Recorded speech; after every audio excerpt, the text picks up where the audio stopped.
and welcome to all of our Gold Learning viewers. I'm Fiona Langsharp, IBCLC Director of Communications and MC for Gold Learning. Well, here today we have Laurel Wilson. We're going to be chatting with her in just a minute, but of course, I want to get you caught up with everything that's happening with Gold Lactation that is just around the corner. It's very exciting. If you haven't gotten your registration in yet, today is the day. Get it in. I know many of you are going to be working within groups as well, which is a great way to get those deep discounts on your registration as well. So let's hope you've got all your things ready.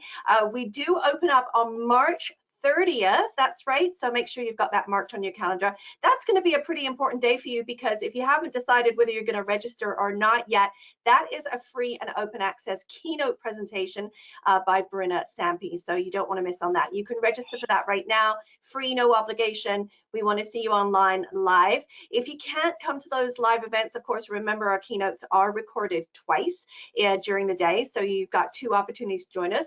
But if you can't make either one of those on March 30th, of course, you can come and listen to the recording. Now, speaking of recordings, I want to let you know that Laurel is going to be with us here at our Gold Lactation Conference, and she's going to be part of a very special add-on package. That's right. So her add-on package is going to be for our breastfeeding and medically for our little infants there. So we're going to have her come and join us for those breastfeeding and medically complex infants presentations, and that will be available on March 30th right away. So you'll be able to join us for that add-on package and dive deep into those topics. Well, let's give a big warm welcome to Laurel Wilson. Thank you, Laurel, for joining us here today at Gold. Absolutely, always happy to join my gold family. That's right. I mean, it is like we're family now. I know that you have been with us for a few times, which is just fantastic.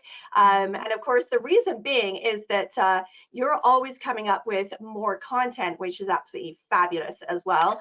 And of course, I love that. And here we are today talking about, can a baby be allergic to breast milk? What's that all about? I mean, that's almost a controversy right there. And I know that for our very, fragile infants, there are some issues, and I know you're going to get into that, but I wanted to just, first of all, sort of talk a little bit about the topic at hand, Mhm. and how this might trigger, some imbalance, should we say, in terms of how we're going to receive the message, communicate the message, and those types of things. Because certainly, we don't want to be doing any harm to our community. However, there's some real validity to this, right, Laurel? Like, I mean, did you find new things as you were studying this topic as well? Oh, absolutely. And this is actually a topic. Allergies is something that mm, I think we see shift and change kind of how we address them and how we treat them throughout the years. And now this issue of how we deal with babies who have some sort of sensitivity and or allergy to something in the parental diet is Right. causing a lot of heartache for a lot of families because Mm, often what they're told does not help this situation and just right. makes things harder for parents. So we're going to Right. talk about all the different things that can Mm, happen. right. Um, Right. yeah, yeah, it's Okay. a Well, I know you've been studying it at hand, and I got to have a sneak peek at the presentation today, and so that's really good for me. But tell me a little bit about why you wanted to look at this particular topic, and why were you drawn to it? Was it news? Was it what was happening in the field? Was it people were coming to you and asking for support? What drove you to this? Well, I mean, initially, I was seeing so many families at breastfeeding support groups who would come up to us and tell me that their doctor had told them that their baby was allergic to their breast milk, Okay. and yeah, and of Yeah. course had given them a prescription to stop breastfeeding and to switch over to a non-species specific milk, and Right. or they were told that their baby was lactose intolerant. I mean, there was just so much That's a big one. misinformation that I was hearing. And I Yeah. just thought, you know what? It's time that I do a deep dive into this Mhm. and I have more information so I can direct my family so they can have more in-depth conversations with their practitioners and or get a second opinion. Sure, absolutely. Have you found that over the years, because you've been doing this for a few years now, have you found that this has actually changed? Is the research getting better? Because I feel sometimes there's a lot of conflict, particularly in this area. I mean, it used to be that when a parent would go to their physician's office and they would say, "Oh, looks like your baby is lactose intolerant. You better, switch to, some type of, artificial formula." Has it changed now? Like, what is happening? Is the consumer starting to question this? What's going on? I think we are seeing families do a little bit deeper inquiry with their practitioners, but I also Mhm. have noticed a trend over the past couple years to not hear quite as much of the your baby's lactose intolerant sort of thing, Right. but I'm hearing a lot more your baby is allergic to your breast milk. You've got to Oh, stop breastfeeding. So it seems like the message is just shifting. The reason sure. behind that they're being given has changed, but ultimately their recommendation to the parents has not changed Hmm. at all. It is, you know what? Let's just solve the whole problem by putting you on Uh, infant formula. And right. that often doesn't solve the problem and, in fact, can cause even more gut damage. So it's not Hmm. necessarily the swift solution that some practitioners believe that it is. Right. And I mean, when you say that, I almost want to laugh out loud. I mean, how could really we still be saying the same thing? I mean, I've been hearing for over 20 years. And maybe people want to comment on that below. Are you still hearing in your community where your clients will go to, pediatrician's office or their family doctor and they're just prescribed to, stop breastfeeding? I want to know from people because I really want to see kind of what is happening in this trend. Why are we still getting the same sort of language? Mhm. It's the one-stop shop, like you said. Let's just solve all the problems now. Then you don't have to get up in the night. Then you don't have to do this. Like I can hear the conversations now, but really it's a lot of naivety. That's not really solving anything. Reality, right? No, but to also be really upfront, this presentation is also talking about the microbiome, and we are for the first time really ever Hmm. recognizing how important the microbiome is, and the fact that we have potentially been damaging our microbiomes over the past decades as a Right. result of how we have fed our infants traditionally, Hmm. and also how we have cared for our own bodies, our own guts, and Hmm. our own lifestyles through stress. So Sure. we are seeing that impact our microbiomes as parents, and that can influence the health and the reactions of babies as well.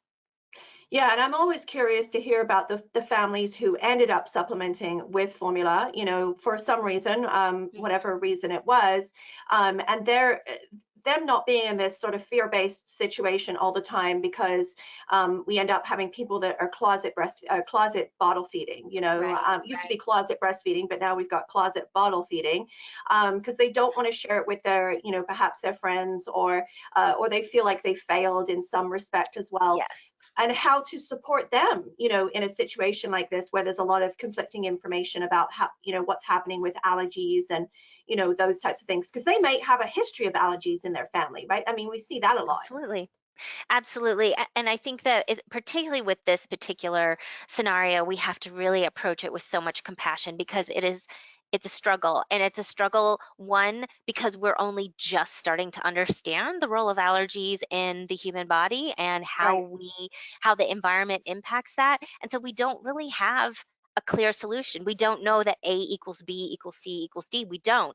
And so Gotcha. we have to really embrace those families with a lot of love and a lot of Mm, support yeah. instead of judgment and pointing our fingers that you didn't do a b c and d, because Right.